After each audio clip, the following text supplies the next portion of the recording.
मैं हूं आपकी अपनी प्राची अधिकारी। दोस्तों, सबसे पहले आपसे ये रिक्वेस्ट है कि चैनल को सब्सक्राइब कर लीजिए और हमारे वीडियोस को शेयर कर दीजिएगा, और कमेंट भी अपनी राय देते रहे। कमेंट में अच्छी या बुरी जो भी हो, हम आपकी राय को बहुत सीरियसली लेते हैं। अपना प्यार देते रहें। और हमारा मकसद इन्फॉर्मेटिव वीडियोस बनाना है या फिर गांव कस्बे की वो न्यूज़ आप तक पहुंचाना जो आप पर या तो नहीं आई हुई है या किसी और ढंग से आपको बताई गई है या मामला कुछ और है।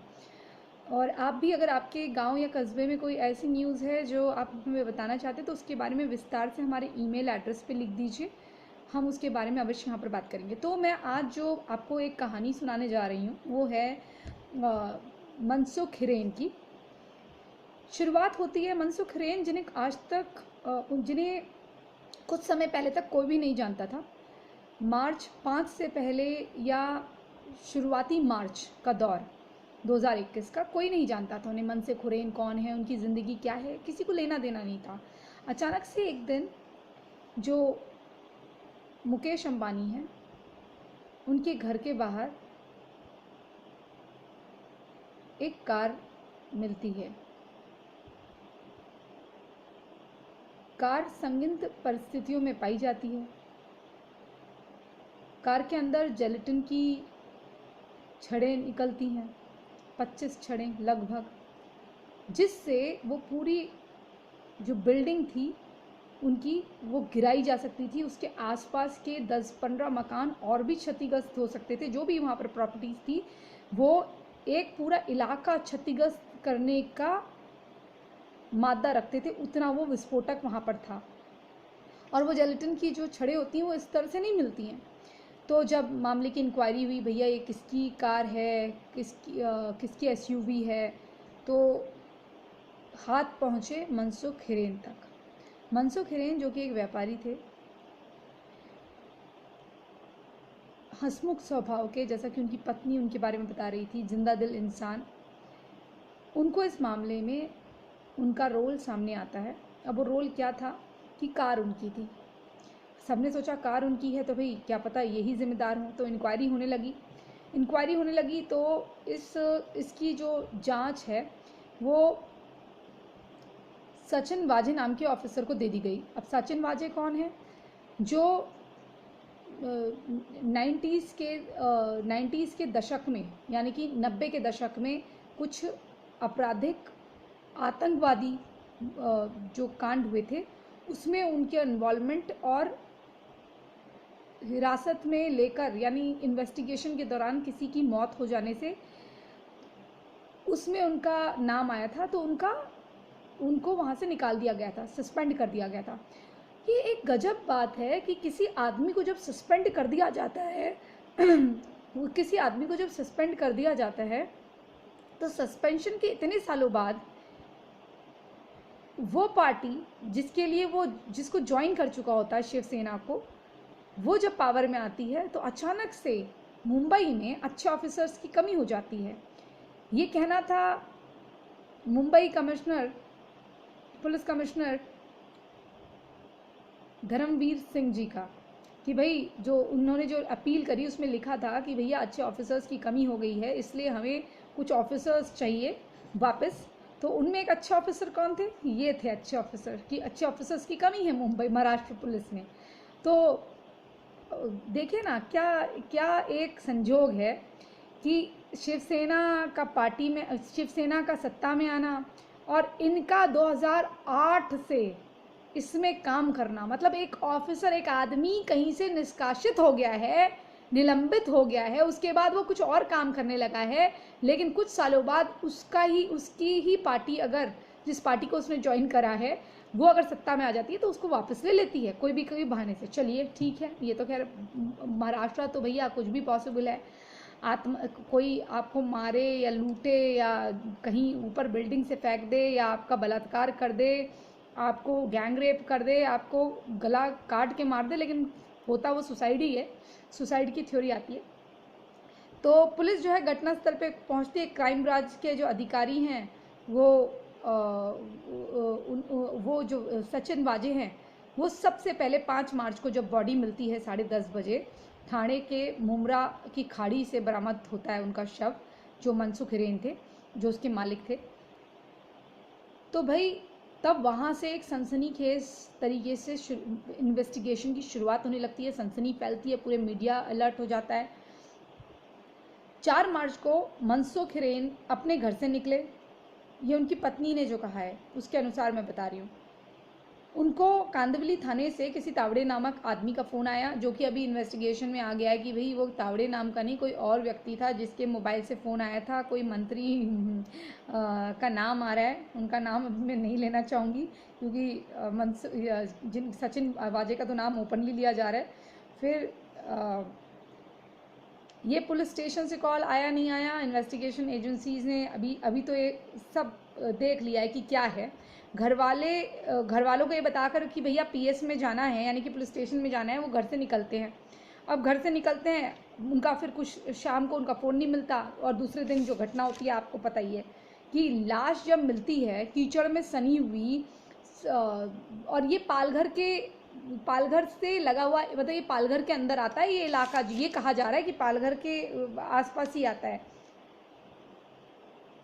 लेकिन इनकी बिना पोस्टमार्टम रिपोर्ट आए कह दिया जाता है सुसाइड है।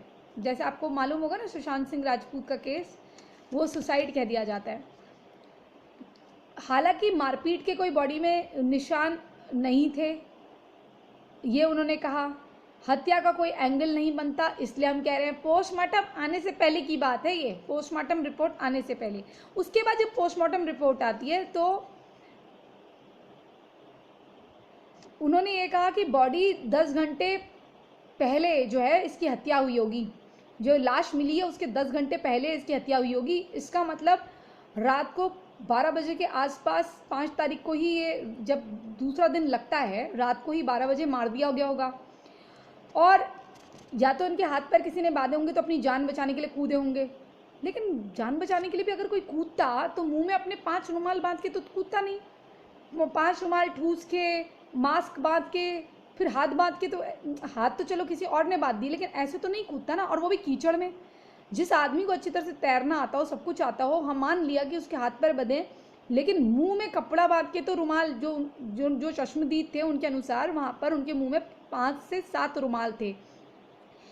और जो मोबाइल का लास्ट लोकेशन दिखा रहा था वो वसई और विरार के आसपास का दिखा रहा था। अब ये तो हो सकता है कि कंफ्यूज करने के लिए, लेकिन इससे ये हो सकता है कि जो लाश का, जो हत्या का टाइमिंग है और ये जो विरार और इसका टाइमिंग है, इसमें कितना अंतर है ये भी देखा जा सकता है ना। ये कंफ्यूज करने के लिए करा गया है। और जिस तरह से लाश मिली, उनकी पत्नी ने कहा, भैया ये उनकी पत्नी को ही धन्यवाद देना चाहिए कि ये केस की इन्वेस्टिगेशन सही तरीके से हुई, क्योंकि पत्नी ने सीधे से कहा कि भैया मेरा पति इतना अच्छे स्वभाव का, ना किसी दबाव में ना कुछ, वो पुलिस को फुल कोऑपरेट कर रहा था। जो आदमी पुलिस स्टेशन बराबर जा रहा था, जो सुबह से शाम, जिसको मेंटल टॉर्चर के बावजूद भी जो इतना कूल तरीके से, क्योंकि भाई जिसकी गलती नहीं होती वो कूल तरीके से वो लेता है ना। और मुझे तो इसमें एक बात पहले से ही सचिन वाजे पे शक हो गया था। ATS, CBI एंड NIA, पहले ATS से इसकी जांच हो रही थी, फिर CBI को सौंपी गई, फिर NIA भी आ गई इसकी जांच में, और NIA ने ही इस केस जितने अभी तक खुलासे करे वही करे, उन्होंने ही करा है। जो आदमी इन्वेस्टिगेशन में कोऑपरेट कर रहा है, जिसकी पत्नी उसका साथ दे रही है, घर वाले साथ दे रहे हैं, सपोर्टिव हैं, और जिसका स्वभाव हंसमुख है, जो दूसरों को स्विमिंग सिखाता है, वो ऐसे मरेगा? ये तो पहले ही साफ हो गई थी बात। उसके बाद अब कार का रूट देखिए, जो भी कार जहाँ से कार गई है, या तो उसकी तस्वीरें साफ नहीं है, या तो ब्लर आ रहा है, या वहाँ पर कैमरा है ही नहीं। और ये कहा जाता है कि एक इनोवा भी इसको एस्कॉर्ट कर रही थी। वो इनोवा किसकी है, उसके कार मालिक तक भी शायद हाथ पहुँच गए हैं, वो भी गिरफ्त में हैं। और कुछ लोकेशन इसकी तिहाड़ जेल की भी फ़ोन की जो धमकी भरी है। जबकि जो इंटरनेशनल, आप सोचिए, जो इंटरनेशनल, जो जिस संगठन का, ये आतंकी संगठन का नाम ले रहे थे कि ये आतंकी संगठन है, ये इसके लिए जिम्मेदार है, उन्होंने सीधे सीधे कहा भैया हम नहीं है। उन्होंने कहाँ से आंसर दिया? पाकिस्तान से। लेकिन जो मैसेज आया कि ये हमने करा है, अभी तो सिर्फ ट्रेलर है, ये तिहाड़ से आया। अब ये तिहाड़ में किसने किससे मैसेज करवाया? आपको मालूम होगा ना, इतना जो किसान आंदोलन हो रहा है, सब कुछ हो रहा है, आप ये भी एक बात सोचिए कि एक जो पार्टी का दल है, विदेशी अम्मा का, उनके खुद के पास तो पैसे बहुत हैं, लेकिन पार्टी के फंड नहीं है। तो उनको ये लगता है, इन वामपंथी और कांग्रेसियों को लगता है कि जो अंबानी हैं वो मदद कर रहे इनकी, इस भारतीय जनता पार्टी की मदद करते हैं फाइनेंस में, इनको ये लगता है। इसलिए ये हम लोगों को या हमारी जो देश की चुनी हुई सरकार है उसको मदद करते हैं, या फिर ये इनका एक रसूख है और ये हमें फंड नहीं देते हैं करके इनको ब्लैकमेलिंग करने के लिए ये सब करवाया गया, ताकि इनकी हत्या हो जाए तो रीढ़ की हड्डी देश की टूट जाए। ये एक तरह से इतना गंदा षड्यंत्र था, इतना गंदा कि आप सोच नहीं सकते। और ये इसमें घर में बैठे जो विदेशी ताकत है वो लगी हुई है, और इसमें कौन कौन लगे हुए हैं इनके जब नाम सामने आएंगे तो आपको जितने खेल हो रहे हैं यहाँ से लेके न्यूयॉर्क तक जो प्रोटेस्ट, और ये जो कनाडा तक के प्रोटेस्ट कर रहे हैं, आप देखिए जो कनाडा का प्राइम मिनिस्टर था वो शाहरुख का बहुत अच्छा दोस्त था। और अंबानीज की भी एक गलती रही, ये जो बॉलीवुड वाले हैं इनको बहुत घरों में घुसा के रखते हैं। तो जो कार मिली उस कार में जो नंबर प्लेट्स थी, सारी चीज़ें थी, वो नंबर प्लेट उनके काफिले में जो इस्तेमाल होती हैं कारें, उन्हीं की नंबर प्लेट्स में से एक थी, और जो उसमें नंबर प्लेट लगी थी वो भी एक थी। बाद में अभी मनसूख ने कुछ दिनों पहले जब वो जिंदा थे उन्होंने एक पुलिस को एप्लीकेशन दी हुई थी, कंप्लेंट लेटर या कुछ एप्लीकेशन दी हुई थी। वो मुझे पहले से ही शक हो रहा था ये वाजे जो है इसका इन्वॉल्वमेंट क्या होगा, कि इसने कार ली होगी फिर यही चला रहा होगा, फिर से वापस इसने सारे काम इनसे करवाए कि भैया तुम पकड़े भी जाओगे तो कोई बात नहीं, मैं तुम्हें बचा लूँगा, मैं तुम्हारा दोस्त हूँ। ये दोस्ती मतलब दोस्तीबाजी में ना, ये दोस्ती करी होगी इसने इससे। और ये क्योंकि इसका मोटर पार्ट्स का या कार का कुछ काम था, जो कारों के पार्ट्स या कुछ उसका काम था इनका, तो इसने 8 महीने से या 4 महीने से कार अपने पास रखी हुई थी। कुछ दिनों पहले ये कार वापस दे के गया और फिर 8 दिन के बाद वो कार चोरी हो जाती है, फिर ये कांड होता है। ये इनकी हरकतें आप देखो, ये कितनी सोची समझी साजिश है। और ये शिवसेना का आदमी है, और शिवसेना का आदमी है तो ये किससे मिला हुआ है, ये किसके तलवे चाट रहे हैं, एंटूनो माइनो के। ये आप देखिए, ये इनकी गिरफ्तारी सबकी होनी चाहिए और इनके पिछवाड़े में बम्बू बजने चाहिए। ये देश को दहलाने वाली साजिश कर रहे थे। इनका एक्चुअली एक और मोटिव था कि इतने सालों से जो देश में कुछ हुआ नहीं है, एक बार बड़ा धमाका हो जाए तो ये कहा जाए कि देखो यहाँ के जो व्यापारी हैं, यहाँ के जो बड़े उद्योगपति हैं वो यहाँ पर सुरक्षित नहीं है। और इंडिया में देखो, फिर वो वहाँ से देखो, उधर से राहुल गांधी ट्वीट कर रहा था कि भारत में लोकतंत्र नहीं बचा, भारत में कोई सुरक्षित नहीं है, ताकि ये कांड यहाँ हो जाए, वहाँ उसकी ट्वीट सफल हो जाए और वो कहे देखो मैंने ट्वीट करा था ना, देखो मैंने ट्वीट करा था ना। कितनी सोची समझी चाल है। ये राहुल गांधी जैसे लोगों को झापड़ मार मार के पुलिस स्टेशन में बैठाना चाहिए। क्योंकि ये जो बात है ना, ये जो नंबर प्लेट वाली बात है, ये वही इंसान जान सकता है जो या तो सुरक्षा में लगा हो या उनके बहुत नजदीक का आदमी हो घर का। फोन को जानबूझ के ट्रैवल कराया गया, लास्ट लोकेशन विरार की दिखाई गई, मौत की लोकेशन के समय का जो अंतर है वो देखा जाए, विसर रिपोर्ट में जो केमिकल की जांच है वो एग्जैक्ट टाइम पता चले। और ये बहुत बढ़िया प्लानिंग के तहत मारा गया। और ये जो सचिन वाजे था 10 साल तक सस्पेंड रहा, और सस्पेंड रहने के बाद ये आ गया। बताओ, जैसे सरकार आई है आपको बता चुकी हूँ। तो ये कितनी सोची समझी साजिश है। और ये NIA जांच इसकी नहीं करती, ये अगर इसकी जांच NIA नहीं करती तो ये मामला भी सामने नहीं आता। ये उद्धव सरकार पे जब दबाव बना है ना, तब हुआ है, जब इनकी किरकिरी हुई है। ये बहुत, इसमें आप समझ नहीं रहे, सिर्फ एक मुकेश अंबानी की बात नहीं है, देश को कितने बड़े खतरे में डालने की बात है। और 1 मार्च को भी मनसूख हिरेन को बुलाया था इसने, और क्या बात करी थी इसने? वही बात करी होगी कि तुम जेल में बंद हो जाओ कुछ दिन के लिए, मैं तुम्हें छुड़ा लूंगा, तुम एक्सेप्ट कर लो, कबूल कर लो और गलती मान लो, ये वो कर लो। मतलब उस आदमी ने कुछ नहीं करा, लेकिन उसको जबरदस्ती गलती मानने को उसने कहा होगा। और पोस्टमार्टम के जो मॉर्चरी होती है ना, वहां पर भी ये पाया गया, लोकल पुलिस से पहले ही आ गया था। ये सचिन वाजे लोकल पुलिस से पहले आ गया था। और ये जब वहां लाश मिली, पालघर के एरिया के आसपास जो लाश मिली है, वहां पर भी ये सबसे पहले आया था। आप सोचो इसको कैसे पता चल रही सारी चीजें, ये कैसे आ जा रहा, लोकल पुलिस नहीं आ रही, ये आ जा रहा। तो ये इन्वॉल्वमेंट देखो बिना सरकार की मदद के, इसकी कोई पर्सनली दुश्मनी तो नहीं ना है, ये इन्हीं लोगों ने करवाया। मैं बता रही हूँ आपको, ये इसमें ये ठाकरे, जब इसका जो लड़का है ना, ये इसका लड़का और ये जो लोग हैं जब से कांग्रेस से मिले हैं, ये इनका जो विनाश काले विपरीत बुद्धि हो गया है, ये लोग किसी दिन बहुत लंबा जाएंगे। जनता अभी समझ नहीं रही है इन्होंने कितने गलत लोगों को, खैर जनता ने तो सत्ता में इनको बैठाया नहीं तो खुद बैठे, ये इतने गलत लोग हैं, ये बर्बाद कर देंगे महाराष्ट्र को और महाराष्ट्र की पूरी इमेज को। आप सोचिए ये जिस तरह से खेल हो रहे हैं। और आज वो उसको पकड़ा गया, जब उससे इन्वेस्टिगेशन हुई वाजे से, उसको जब हिरासत में लिया गया तो उससे पूछताछ हुई। पूछताछ के बाद जब पुलिस को कोई सेटिस्फैक्ट्री एनआई को जब सेटिस्फैक्ट्री आंसर नहीं मिले तो उन्होंने कहा भैया इसका रोल संगीन है, ये आंसर नहीं दे पा रहा है। और वो जो बीच में जो मनसुख हिरेन था वो कैब में गया या किस में गया, किसी को चाबी देने गया था। अब आप सोचिए, जेलेटिन की छड़े मिल जाना, कार का 4-5 महीने, वो तो पत्नी ने हिम्मत करके सच बोला। सच इसलिए बोला क्योंकि अब उसने सोचा मेरा तो पति चला ही गया, अब क्या, अब इसके कहने पर हम क्या झूठ बोलें। ये इतने दिन से उनसे झूठ बुलवा रहा था, कभी उनसे एप्लीकेशन लिखवा रहा था, कभी क्राइम ब्रांच को एप्लीकेशन लिखवा रहा था, कभी महाराष्ट्र पुलिस को एप्लीकेशन लिखवा रहा था, कबूलनामा करवा रहा था, कभी कुछ करवा रहा था। इसका प्लान तो ये था कि चुपचाप से मनसुख हिरेन जो है ये कबूल कर ले कि हाँ भैया मेरी गलती है, मेरी कार बंद हो गई, मेरे जेलेटिन की छड़े भी गलती से उसमें आ गई, कैसे आ गई मुझे नहीं मालूम, मेरी कार वहाँ रह गई और किसी ने रख दी होगी, ये कर दी होगी, वो कर दी, और चोरी हो गई मेरी कार। ये सब इसकी, मुझे तो लगता है सब ये जो सचिन वाजे है इसकी षड्यंत्र है और कुछ नहीं है। मनसुख हिरेन से इसने कहलवाया, मनसुख हिरेन ने दोस्ती में या डर के मारे कि फंस जाऊंगा करके बोल दिया और इसने कहा होगा मैं तुझे बचा लूँगा।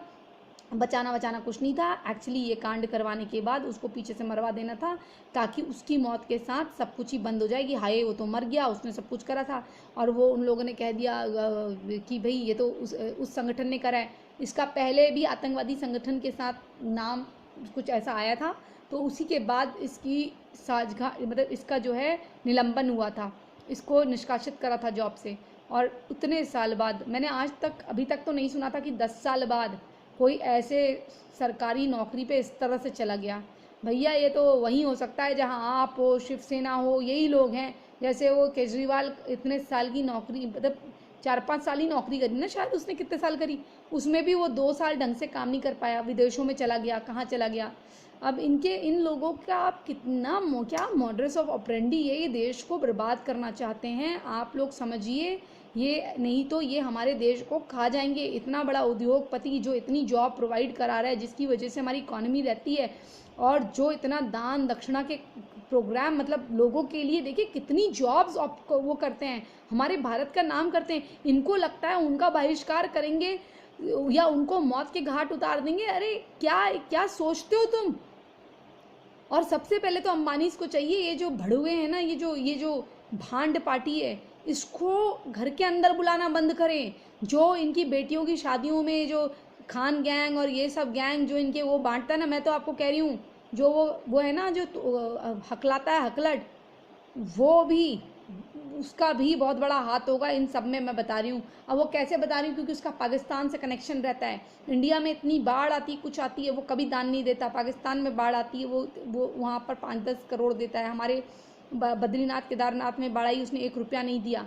वो आदमी इनकी बेटी की शादी में खाना बांट रहा था, ठीक है, और उनके बेटे को कहता है कि तुमको मैंने बहुत बचपन में देखा है, तुम जब छोटे थे, लेकिन अंदर से कितना जलते हैं ये तो ऊपर वाला ही जाने। और ये लोग हैं सीधे, ये इतने बड़े घराने के भी होके इतने डाउन टू अर्थ हैं। क्या एक बार बताइए, क्या उनकी बेटी को करोड़ों की ड्रेस पहनने का अधिकार नहीं है? उसके दादाजी ने एक पेट्रोल पंप पे काम करके, धीरूभाई अंबानी जी ने अपनी मेहनत से पेट्रोल पंप पे काम करके पाई जोड़ के अपना दिमाग लगा के एक मशीन खरीद के कपड़े का थोक का काम खरीद करके, कितनी चीज़ें करके, कितने प्रकार के नाना प्रकार के बिजनेसेस करके एक अंपायर खड़ी करी। और आप आज उनको गाली देते। आज अगर मैं कमा रही हूँ, मैं शादी करके बच्चे करूँ या गोद लेके बच्चे करूँ या सरोगेसी से बच्चे करूँ, तो मेरे बच्चों की वो मेरी प्रॉपर्टी में हक होगा,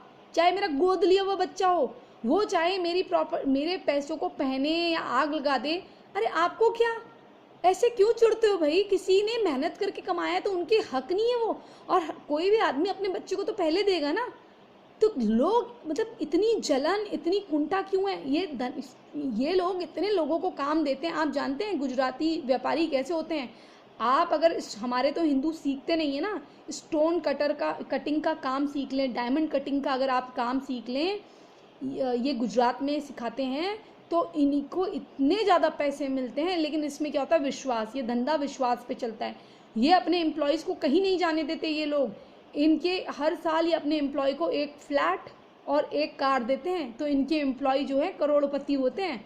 और मतलब इतने बढ़िया, इतना तरह से ख्याल रखते हैं, ये एक पूरी सोसाइटी बना देते हैं, उससे कोई बाहर नहीं जाता, वो सोसाइटी में ही सब कुछ मिलता है। मतलब विश्वास का बिजनेस होता है, हीरे का व्यापार, समझे?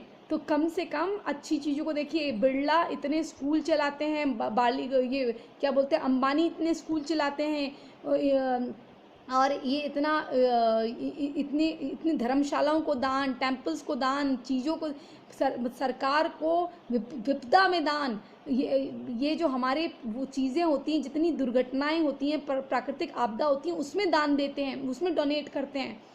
ये बहुत अच्छे लोग हैं, इनके साथ बुरा मत करिए। किसी दिन इन्होंने बाइकआउट कर दिया, इन्होंने इतना पैसा कमा रखा है, अगर वो कह दें भैया अब हमें नहीं करना कुछ भी, ये सारी फैक्ट्रीज हम बंद कर रहे हैं, तो लोग ना सड़कों पे आ जाएंगे। कई लोग जो जाते हैं, काम करते हैं, ये जो हम सस्ते इंटरनेट जो सस्ते इंटरनेट का उपयोग करके उन्हीं को गाली देते हैं ना, उनके चक्कर में एयरटेल वगैरह ने सस्ता कर रखा है। अभी जो मैं बना रही हूँ, मेरे एयरटेल पोस्टपेड चल रहा है, ठीक है? कितना बिल आता है एयरटेल पोस्टपेड का, लेकिन अंबानी की वजह से कम हुआ है, क्योंकि इन्होंने जियो में प्लान जो करे। हालांकि इनके टावर, आप क्या सोचते हैं, इनके टावर आपने फूक फाक दिए तो इनको कोई नुकसान है? भैया जिसने खरीदे उसको नुकसान है, जिसने ठेका उठाया उसको नुकसान है। लेकिन ऐसी जाहिल लोग जो सोलर के प्लेट्स को हथौड़े मारते हैं और कहते हैं मोदी मर जा तू, सोलर पैनल होता है उसको हथौड़ा मार के बोलते हैं मोदी मर जा तू, और पूरे गांव की बिजली गवा देते हैं। ऐसे तो हमारे भारत के लोग हैं जाहिल, अब क्या कहा जाए। एनीवेज, थोड़ा अपने आसपास नज़र रखिए। और ये केस पे हमको क्यों ध्यान देना चाहिए? क्योंकि हमारे देश की जाने मानी हस्ती, हमारे ऐसे उद्योगपति जो काफ़ी जॉब प्रोवाइड कराते हैं, उनकी जान से जुड़ा हुआ है और देश की इज्जत से भी जुड़ा हुआ है। क्योंकि हमारा एक प्रत्येक व्यक्ति जो फोर्ब में भी आता है, फोर्ब मैगजीन में एक स्थान ग्रहण करता है कि पूरे विश्व में कौन सी इन्फ्लुएंशियल पर्सनालिटियों में से एक ऐसे व्यक्ति के बारे में अगर वो उस पर कोई आँच आ रही है, तो ये हमारा दायित्व बनता है कि हम अपने लोगों के बारे में, उनसे जुड़ी खबरों के बारे में अपडेट रहें। इसी संदेश के साथ जय हिंद, जय भारत। आने वाले वक्त में देखेंगे कि असली कातिल दिल्ली में 7 रेस कोर्स में बैठा पकड़ा जाता है या नहीं पकड़ा जाता। जय हिंद, जय भारत, वंदे मातरम।